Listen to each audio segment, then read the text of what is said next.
2024 के चुनावों में राजनीति से पूरी तरह दूर क्यों रहे ये बड़े कद्दावर नेता। देखिए हमारा प्रोग्राम क्यों गुमनामी में खोए ये नेता, हर शुक्रवार शाम 7 बजे आई ऑफ ट्रुथ चैनल पर। कहा जा सकता है भारतीय राजनीति में कई दशकों तक टॉप पर रहे डॉक्टर मुरली मनोहर जोशी आज बिल्कुल हाशिए पर खड़े हैं। भारतीय जनता पार्टी की सफलता की नींव रखने वाले ये वही मुरली मनोहर जोशी हैं जो भाजपा के राष्ट्रीय अध्यक्ष थे जब देश की प्राचीन कालीन धरोहर बाबरी मस्जिद गिराई गई थी।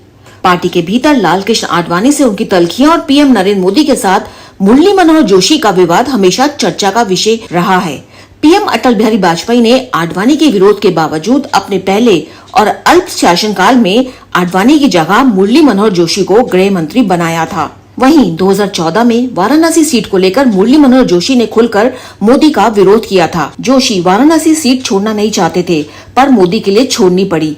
उसी दौरान उन्होंने खुलकर ये तक कह दिया था कि देश में कोई मोदी लहर नहीं है। पूर्व प्रधानमंत्री डॉक्टर मनमोहन सिंह की अगुवाई वाली यूपीए सरकार को भ्रष्टाचार के आरोप में गिराने में डॉक्टर जोशी का एक बहुत बड़ा योगदान रहा है। जब तत्कालीन महालेखा नियंत्रक विनोद राय फर्जी 2G स्पेक्ट्रम घोटाले को अंजाम दे रहे थे तब डॉक्टर जोशी लोकसभा की लोक लेखा समिति के चेयरमैन थे और उन्होंने समिति के सदस्यों के विरोध के बावजूद विनोद राय की रिपोर्ट को सार्वजनिक कर दिया था और माना जाता है कि यूपीए सरकार का वर्ष 2014 में चुनाव हारने में ये भ्रष्टाचार एक बहुत बड़ा कारण भी बना था। डॉक्टर मनोहर लाल जोशी साहब के राजनीतिक सफर में एक ऐसा पक्ष भी है जिसे वे शायद ही याद करना चाहते हों।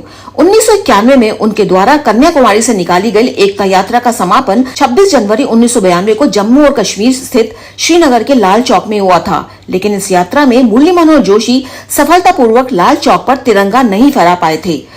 उस घटना के कुछ चश्मदीद कहते हैं कि स्थानीय लोगों की उपस्थिति ना के बराबर थी, पर उस समय की मीडिया रिपोर्ट के मुताबिक डॉक्टर जोशी और उनके साथी आतंकवादियों के भय के कारण लाल चौक पर बिना तिरंगा फहराए आनन फानन में भाग आए थे। फिजिक्स के अध्यापक रहे डॉक्टर जोशी की प्राचीन इतिहास वेदों में पूरी रुचि रही है।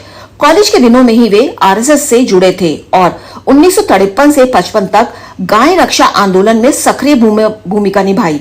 आपातकाल के दौरान 1975 से 77 तक जेल काटी। कहा जाता है कि डॉक्टर जोशी के साफ और मुंहफट व्यवहार से तो उनके विरोधी भी कायल रहे हैं। अफसोस ही है राजनीति के शिखर पर रहे डॉक्टर मुरली मनोहर जोशी जो विद्वान और उच्च वैज्ञानिक शिक्षा से परिपूर्ण हैं, इन दिनों गुमनामी से घिरे हुए हैं।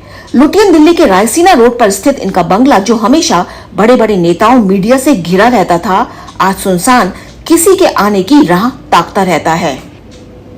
कुशाल जीना के साथ अनुजन रोहतगी, आई ऑफ ट्रुथ। हमारे चैनल आई ऑफ ट्रुथ को सब्सक्राइब कीजिए यूट्यूब पर, इसे फॉलो कीजिए फेसबुक पर, इंस्टाग्राम पर, ट्विटर पर और कू पर।